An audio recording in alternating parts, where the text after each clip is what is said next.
as well. OK, Alpesh Patel is with us, Principal at Finning Group, with us for the show as well. Just a quick word about this. We've got other things to move on to, Alpesh.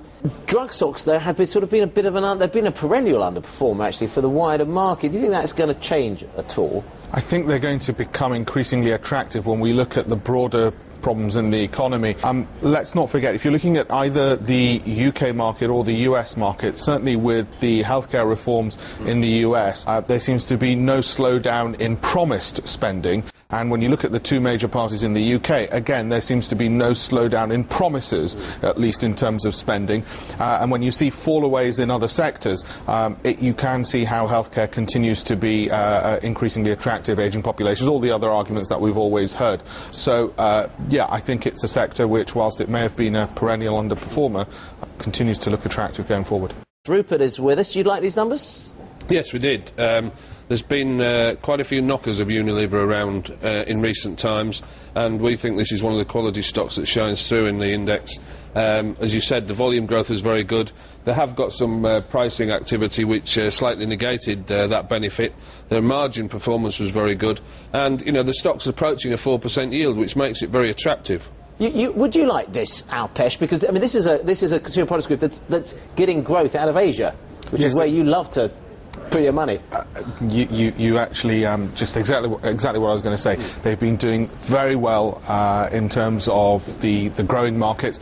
Because it is consumer-led, you want to look for the most populous countries which are spending more money, and they've managed to tap into that. There's a lot more they can do, which is even better news for the company. It's not all been plain sailing for them, obviously, because their share price hasn't just been simply rocketing up, but at least they've laid the investment into those emerging economies, which are going to continue paying dividends for them, and it provides a good safety net. Well, what was interesting is that Paul Polman, of course, has decided not to give regular updates to the City analysts. I wonder whether that had anything to do with the fact that they were marking Unilever stock down a bit.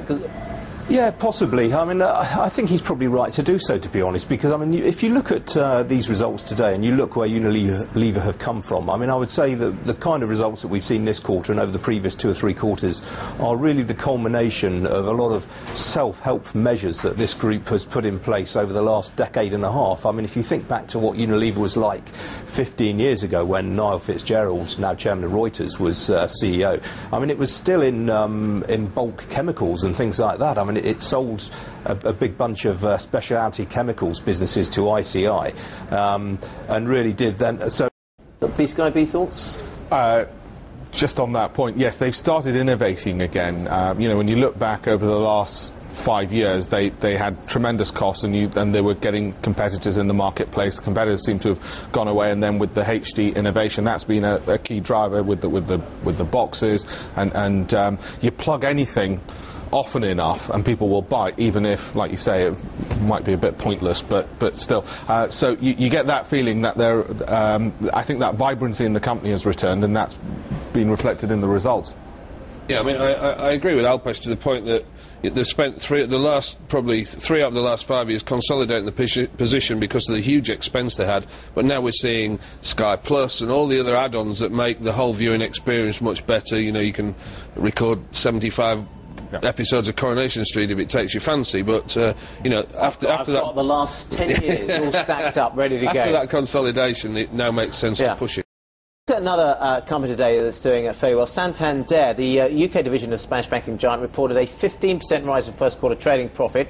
The Eurozone's biggest bank said it had continued to increase its share of the British mortgage market, and it's now backs 1 in 5 loans. Is that a good place to be, backing 1 in 5 mortgage loans?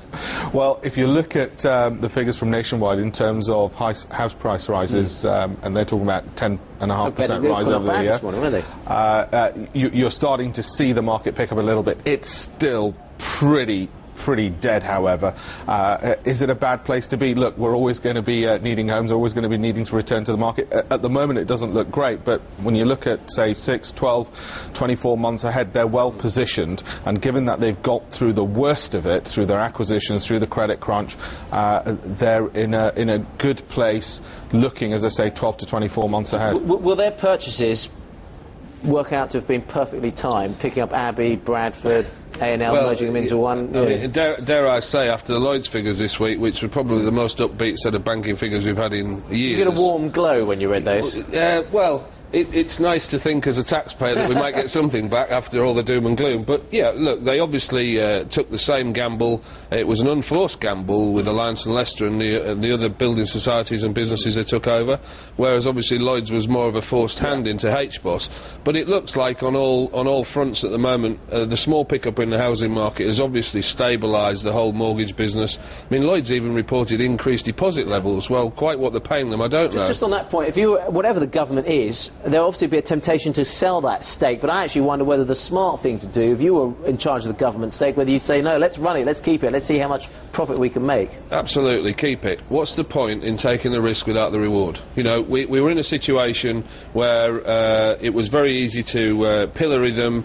You know, the UKFI put the money in, they took the risk. It's going to pay dividends. Let's not do what we did with the gold reserve. Let's hang on to it, let's see the market improve, and let's make some serious money out of this. God, you don't want Alistair Darling timing stock market well, maybe, sales, maybe Gordon Brown won't be in charge of the timing of the Lloyds stake if Gaffgate continues. But on that point, I remember saying to a Labour minister about 12 months, about 18 months ago, actually, when they started making the acquisitions, that if he times this correctly, he may well just get lucky. Unfortunately for them, this has come in the middle of the election. If it had come about a month earlier, Labour may have been looking at pretty good in terms of saying, well, look, actually, we haven't lost all this money, we haven't had to do this. Look at what we've done compared to the other economies. We're up about 10 billion. I think that's the figure on Lloyds. It's about showing a 10 billion pound gain for the Treasury. Let it run, though. That's our message, right? Yes. From Strictly Money. We've all got a stake in it. I mean, we want you to let it run. Let that spread bet run. Okay. All right, Rupert, we're going to let you go now. Thanks very much, Steve, for joining us.